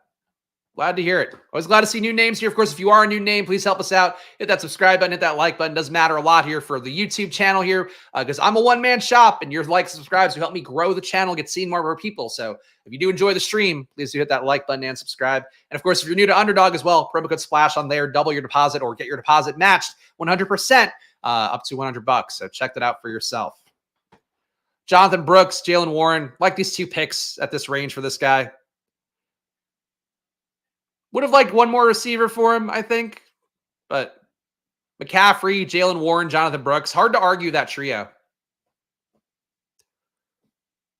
You had Brooks too. If you're going to take Brooks, I would prepare for him to maybe start on the PUP list. But everything that he has said, everything his camp has said is that he'll be ready for July and training camp. We will see. I was holding out hope that DeAndre Swift would fall to me because I do like Chicago. We're not going to get that bet going. What are you going to do? A little bit of a tier break, I feel like, at running back potentially. Oh, King says, soak it up the clock to take Tony Pollard. We will take the discount. I'm taking Tony Pollard. I don't get why people aren't taking Tony Pollard at 90. Like, nothing has changed for Tennessee. It's the same situation it's been since the last 4 weeks of the big board, 6 weeks of the big board. So Pollard to me at 100, a good pick. Eckler, a bad pick at 100, I think. Would rather have Brian Robinson there. Would rather have Tony Pollard there. But, whatever. Personal preference still reigns supreme. If I had to guess the final ADPs for Brooks and Benson, I think Brooks keeps coming up, especially if Brooks is good in July.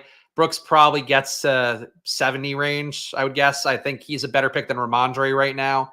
I think Brooks probably 70s. And then for Benson, I don't really have a read on that. I've seen Benson be taken ahead of James Conner. I think that's an incredibly bad move.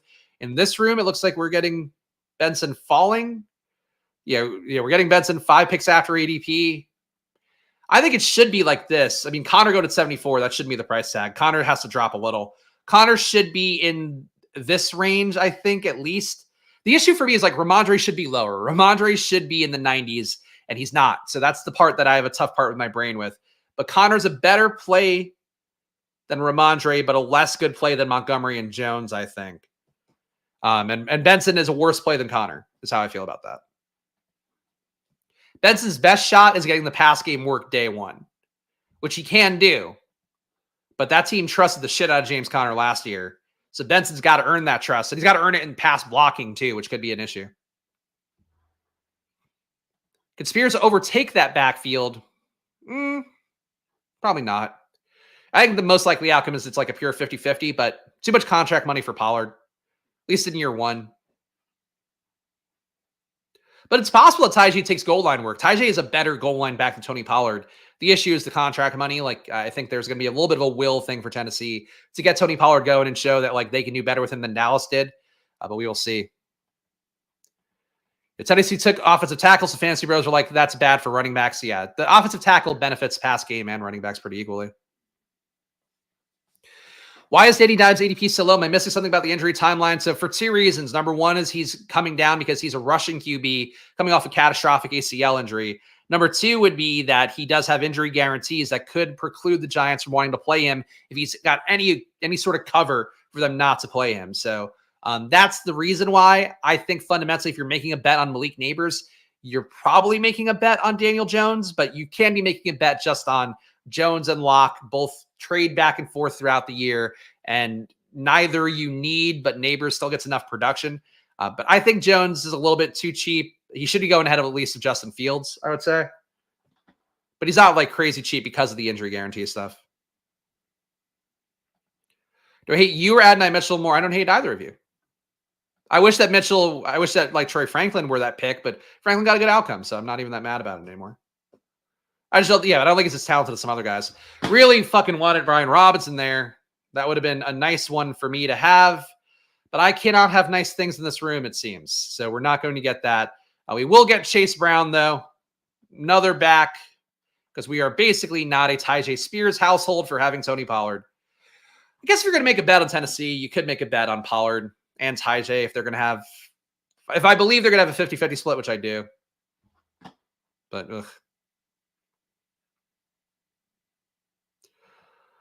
Like Titan Sears a sleeper, draft as many as possible. I agree. I don't know if they're a sleeper, but you bring in a real offensive coordinator to be your head coach, and then you get rid of all the shit that was like playing a aggressive kind of really approach on both defense and offense. I think it's a good thing. So I'm not mad at it. I'm not mad at it. But I don't think they're going to be like world beaters or anything.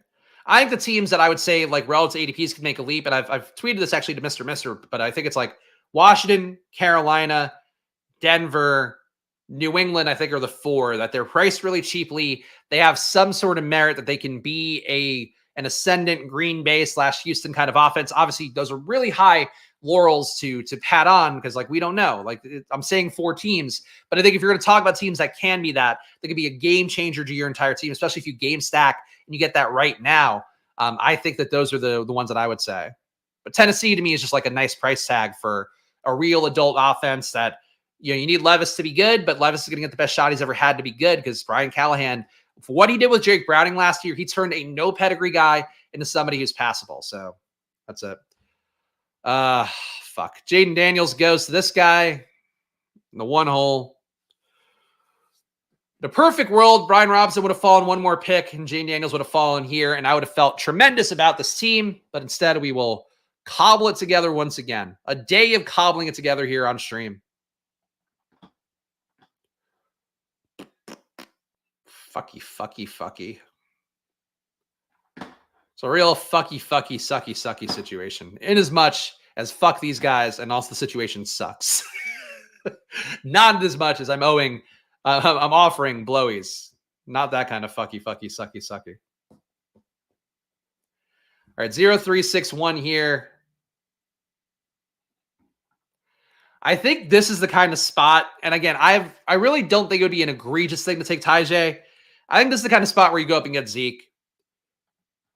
If I didn't have Pollard, I would take Tajay, but I think Zeke's a better play than Corum. I think right now Zeke is a better play than Charbonnet. Charbonnet, ambiguous backfield, a new coaching staff that could be there. But to me, Zeke should be going 130s range with some flexibility to go in the 110s.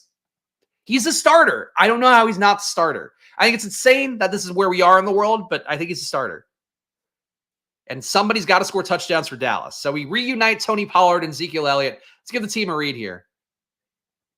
No QB yet because everybody keeps going that we would be logically taking, and the other guys are too late. So we have David Montgomery, Tony Pollard, Chase Brown, Ezekiel Elliott. Wide receiver, we have Justin Jefferson, Nico Collins, Malik Neighbors, Tank Dell, Zay Flowers, and Jordan Addison. So we hit wide receiver first 6 rounds. We have not gone back since. And we got Brock Bowers after that. So that's the team. We are live for stacks, but fuck. Jaden and Robinson would have made this team look really good to me. Because then I think we still could have gotten Zeke at this pick. But it's okay. Persevere.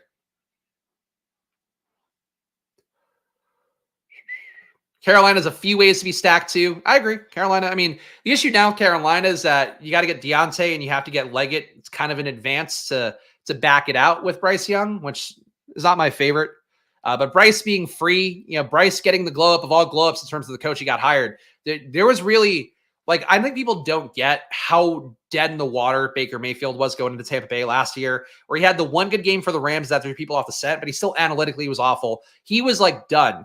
Dave Canales, basically put him on his back, blew air in his mouth to keep him alive is what he did for Baker Mayfield. Now he's getting Bryce Young, and they're adding weapons. They're going to scheme it up well. They're already talking about, hey, we're going to use the guy in the flat. We're going to have him running some post routes. There's going to be a lot of stuff here that Xavier Leggett can do day one. Those are good things for Bryce Young, just simplifying things for him, making it so he can play in a structured offense that will still use guys well. Probably a lot of pick plays in that offense would be my guess, given YAC opportunities. That's where Bryce Young needs to be. So I agree with Bryce. I think the tough part with Carolina is just you're not getting it cheap like New England. You're not getting it cheap like Denver, but it's fine. Thank you, Charles. We believe in you, Spags. Your knowledge will make this team a league winner. I hope so. I think I built the BBM winner yesterday. I think that one that I showed you guys in between the drafts. That's the one. The AR team. A beauty. Couple picks that I would not mind here, but we'll see which of them we get from T. Hurley. Jared Goff, by the way, this is what you can do with Jared Goff in the right room. 20 picks after ADP for Jared Goff. 0461 here. This is tough for me. Oh, I think Charbonnet is the better pick here. Charbonnet is the better pick here. No, you know what?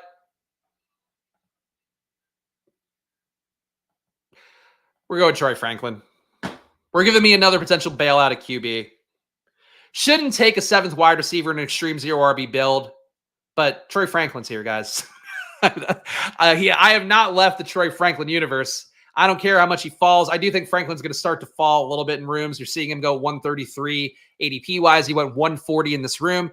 But Troy Franklin, to me, I think once we get to July and August, he's running with the first team. People are going to feel awfully silly, and I am going to be ready to fucking yell at every one of them. The pre-prepared victory laps for me this year, guys, are Jaden Daniels, Washington stat, going off like Houston. That's number 1. Number 2, Denver being good. Troy Franklin being the biggest beneficiary of that. That's number 3, or it's number 2 for me. Those are the big 2.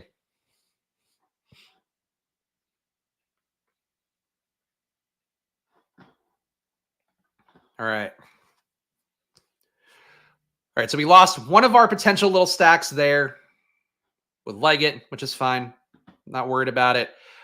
Jerome Ford, I think he and Charbonnet. I mean, the thing with Ford is he's not going to win that backfield. The hope is that he's going to be your lead back, though, for weeks 1 through 8, maybe 6, with Nick Chubb out.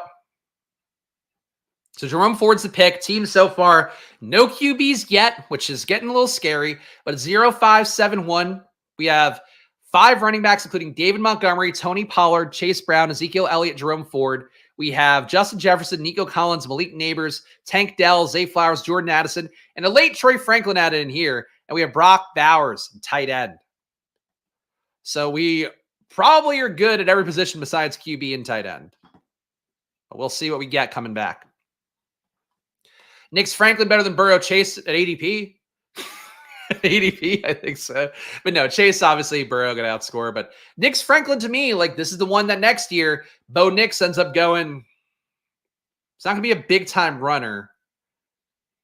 Bo Nix ends up going somewhere in here. Franklin ends up going somewhere here. Maybe here. It's my bet. What's yours? Hopefully the same one, so you can be correct. Baker Otten, no shit stack. That's not where I'm thinking, but wouldn't be crazy. You shout out our guy Ben here. Oh, Ben, it's live. When you join the channel and it's live, you get a welcome to the family, Ben Bauer, double B, Ben Bauer, BB, boop, boop, boop. We love shooting in the mouth. And there's one thing I love, Ben, is get a little BB in my life. So welcome to the family. BB Ben Bauer, the best Bauer I know. Better Bauer than Trevor Bauer. That much is for sure. That guy seems like a real piece of shit, even though he didn't. Probably not as guilty of things as he thought he was. Is that a hot take? I don't even know. Oh, I'm in character. Oh, hey, welcome to the family, Ben. Of course, you two can be welcome to the family in such enthusiastic ways by hitting the join button down below. $4.99 a month. If Adam wants some excitement, he could actually join the fucking YouTube channel and for $4.99 a month, and I'll show him excitement.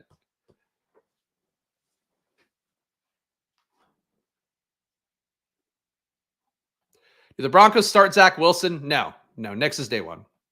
Nix is ready to go, good to go. He would have to be egregiously bad in training camp, and he's not going to be because he's incredibly accurate, and he's basically already a team leader based on the stuff they're saying. He's already organizing workouts and shit and trying to get Troy Franklin to come out to Denver to start doing work. So, no. That'd be a bad one. All right, 0-5-7-1 here. We have 5 picks left. Would like to get 3 QBs. Think we could use a 6th running back. And I think Ty Chandler is that running back. RB6 Ty Chandler, come on down. Falling in this draft for all the nothing that happened in Minnesota, I guess. But team so far, a 0-6-7-1. We have our 6 running backs of David Montgomery, Tony Pollard, Chase Brown, Ezekiel Elliott, Jerome Ford, Ty Chandler. I would say we're done at running back. Wide receiver, Justin Jefferson, Nico Collins, Malik Neighbors, Tank Dell, Zay Flowers, Jordan Addison, and Troy Franklin.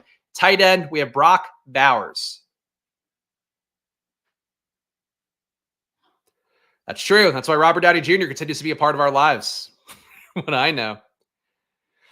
Why is Trey Palmer going so low? Good rookie year. They added Jalen McMillan. Addie McMillan is not good for Trey Palmer, even though he was a good player. Trey Lance is probably more of a 2025 play if they get rid of Dak, stupidly. If Dak goes to the Cowboys, then you're live for Trey Lance once again, probably. Franklin Stan, myself, 18% of the big board finishes at 60 ADP. I'll shit a brick. He's not going to finish at 60 ADP this year. To be honest, saying next year, I think he can go there. This year, he's going to be at best. It would be that he goes in like the 90s because he had a killer training camp. But that'd be about it. Everybody now flocking for the Jaden fucking Ben Sinnott stack. Great. Love to see that. Love to see my preferred bailout be gone after 2 days of Best Ball Mania. But we persevere. All right, 0671. This Baker Cade stack is just sitting here still. I'm not going to take it, but it is just sitting here. We're going to go get JJ McCarthy first. Our first QB1, JJ McCarthy, which I know is going to make some people go, whose draft sucks. But so here's the thing. It's like, if you're making this bet on Minnesota, you're making a bet on Ty Chandler, Justin Jefferson, Jordan Addison, making a pretty concerted bet on Minnesota. The bet is that somebody's going to come into Minnesota and be a world beater day one. Could it be Sam Darnold? I suppose it could, but draft capital, I think in general, the kind of QB McCarthy was in college too, in a pro style offense, there's just like a very small leap for him to make. He played the best competition in college, played a pro style offense, was incredibly accurate, didn't drop back enough, but he's going to be forced to drop back more here. So maybe if you want to give me the no case is that he gets so many more dropbacks and falls apart, getting the extra 20 dropbacks a game. But I don't care about that. I don't think that's it. JJ McCarthy, Bo Nix, just running an offense, being a vessel for good offense. They're not playground ball guys. They're not going to add value from the moment they step on the field like Jaden Daniels does, where Jaden Daniels is going to run for 50-yard touchdowns, where Caleb Williams is going to throw for 400 yards in a game this year.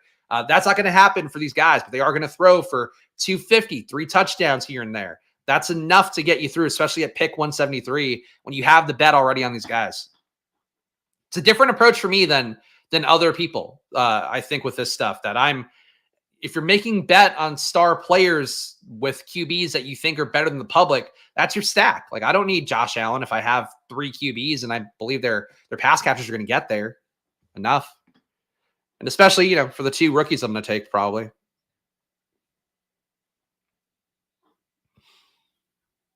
Could have 40% of Chandler at these prices. That's a lot of Chandler, but Chandler's got to roll.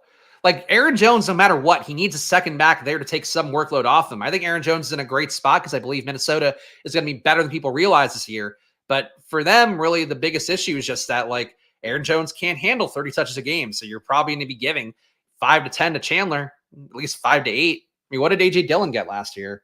The numbers are going to be skewed because Jones is out so much time. Dillon had 14 touches a game last year, including the ones that he got a little bit more with Jones out. So you're probably talking, 7 to 10 for Chandler, assuming the usage pattern holds, which I think it would.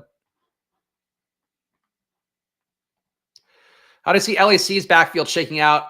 I'm not the most confident in this one. I think Gus Edwards gets the goal line work no matter what. J.K. Dobbins says he's 100% back. If he were really 100% back, he would be the best back there by a wide margin. I think that at best makes him between 20s back. Kamani Vidal is worth drafting, but I think right now he's pure handcuff value. And then you hope in that July and August is that he's actually working with the first team and in the mix meaningfully. But I think that's still a little bit of a risk point. I would say Gus goal line, J.K. Dobbins between the 20s and the pass game, and Vidal live to take more, but he's not good enough analytically for me to say like, oh, you need to go out of your way to get him. I can't believe the Baker Otten stack is still here. I would have honestly taken that. Oh, well.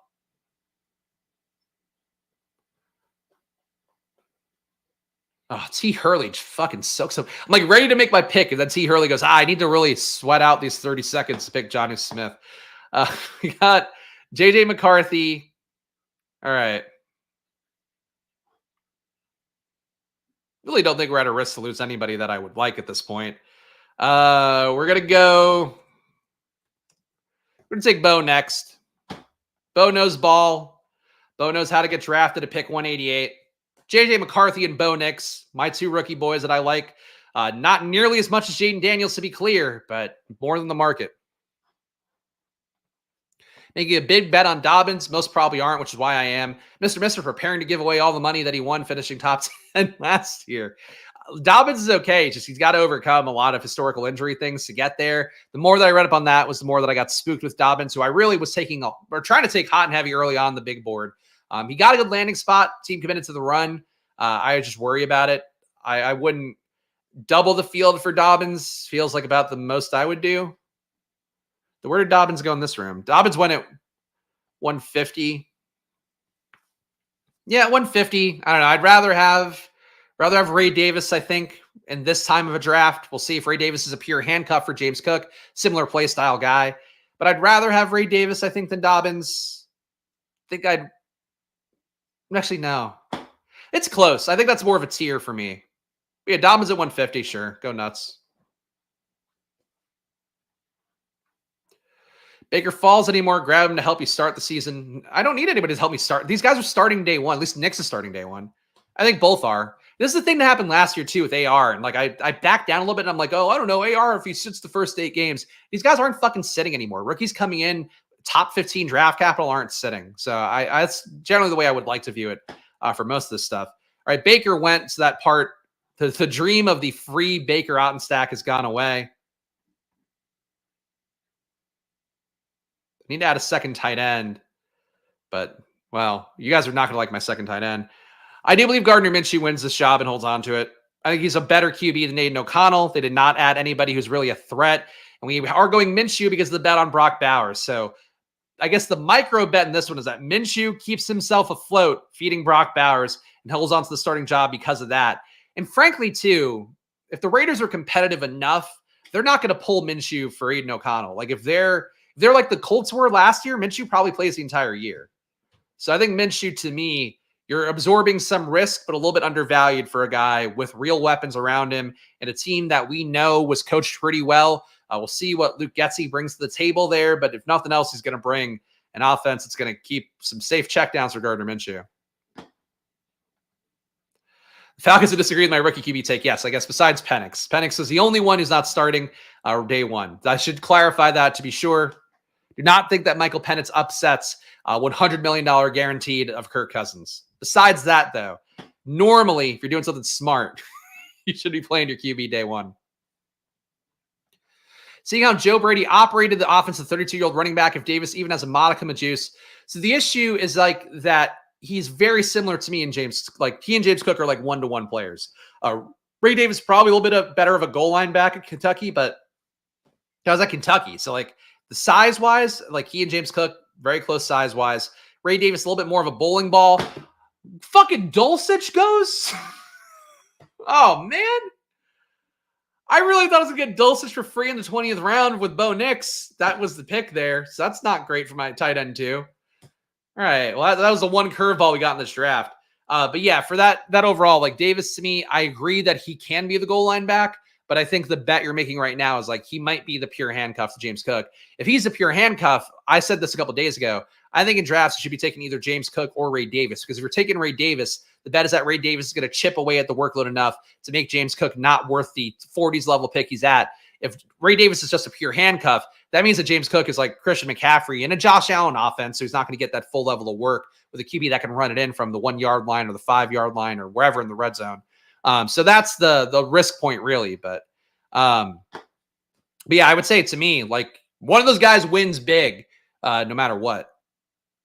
So it's kind of like an arbitrage play in sports betting. It's like, to me, if you have James Cook and you have Ray Davis, it's like one of those guys is going to be a functional part of the Bills offense at ADP, and which one it is, you can guess. No one taking touches from my guy, James Cook, I'm sure. After last year, they tried literally anybody who could play running back to take touches away from James Cook. And now they drafted a guy who, if for whatever his flaws are, 24-year-old back coming off knee injuries and stuff, but Ray Davis is going to step in and be a credible back from day one. I can't let the guy took. I don't get these QB rooms, to be honest, or like what people are doing right now. I misspoke there, but I'm not going to clarify myself yet. Why would you possibly take? Okay, so K. Dotton here at this point, I think it's just a good pick in the 18th round. People took Dulcich, Davis Allen, Jelani Woods over Otten and Fant. Mayer, okay, you want to push him down. That's just not good. It's not good drafting of tight end. Cade Otton, I was ready to take Noah Fant, but we'll take Cade Otton 50 picks after ADP, who got nobody to threaten his role. Final team here, 3-6-7-2. JJ McCarthy, Bo Nix, Gardner Minshew. So I would say a QB room a lot of you guys will find weak. I agree that it's weak, but I think two guys here are going to be starters day one for sure. And then I think all three keep the jobs all year. RB, David Montgomery, Tony Pollard, Chase Brown, Ezekiel Elliott, Jerome Ford, Ty Chandler at running back. That bet on Minnesota. Of course, the bet on Minnesota continues with Justin Jefferson. We also have a bet on Houston with Nico Collins, Tank Dell, Malik Neighbors. We got in the mix too, a little bit after ADP. Zay Flowers, very after ADP. Jordan Addison from the Minnesota stack. Troy Franklin with his best buddy, Bo Nix. Fucking, that had to end right then.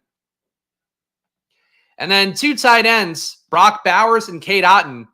I think that was a pretty sick team. I don't know. Like, it was certainly tougher at QB. We're not getting elite QBs. I know you guys love to see that as well. But I like that team a lot, guys. And no matter what here, whether you like the teams or not, drafts every day here going on. Of course, Monday to Friday, 11 a.m. So please do subscribe down below. Please hit that like button. As you can see here, I just go with the vibes. If we see a lot of people watching, I'll do a second draft as long as I have the time to do it. So that's what we do here on Splash Play. Appreciate all you guys watching, but I'll appreciate you more if you hit that like button and subscribe. Of course, Underdog, promo code SPLASH on there. Get your deposit match up to $100 or 100% deposit match. Either way, go use promo code SPLASH on there. Helps the show out, helps the show Underdog that you guys are actually listening and watching the show, but also helps you out there by getting some free money in to start and a mystery pick'em as well. Probably you want to build some bankroll for best ball. Do it with Probably Bets, using market data to find you the best bets every day. If you're in a legal betting state, I would certainly recommend giving it a shot right now. Just pick off bets on fucking ESPN Bet and Caesars, especially, two of the softest books out there. If you're in Hard Rock, you get filtered down by Sportsbook. You get only Hard Rock bets for you people in Florida. Lots of ways to make money and Probably. Do it for yourself now. Start today, and maybe you'll get some home run bets like we've been hitting at a completely unsustainable rate lately. Stochastic Sims going off there. I think they have some best ball stuff coming out in May too, but nothing paid. We'll talk about that when we get there. The Stochastic promo code SPLASH will get you 15% off any package as well. Shouts to the Squirt Squad. All these fine folks who hit the join button. You too can support the show by giving a sweet little $5, hitting that join button down below. You will also get Spags rankings. You also get VIP Discords, including a spot in the Deposit Game Discord, Peach channel, of course, here. So lots coming on here this next week. So good time to hit that join button, both support the show and get some more of my stuff in your life. And I think that's about it, guys. So please do gamble responsibly. Please do bonk your dog when they're being too horny. Please do scarf grass and call yourself a pig if you're drafting too many running backs. Please do all of it. And also follow me at Chris Spags. Follow the show at Splash Play Pod. And come back tomorrow. Another draft tomorrow at 11 a.m. with our guy Adam. And I'm going to be so excited to hear Adam prattle on about Georgia bullshit and Lad McConkey. So I'll see you guys then. And of course, if you want a guest hosting spot, 5 stars interview for Probably in the pinned comments down below. See you guys tomorrow. Enjoy your days. Good luck. Bye.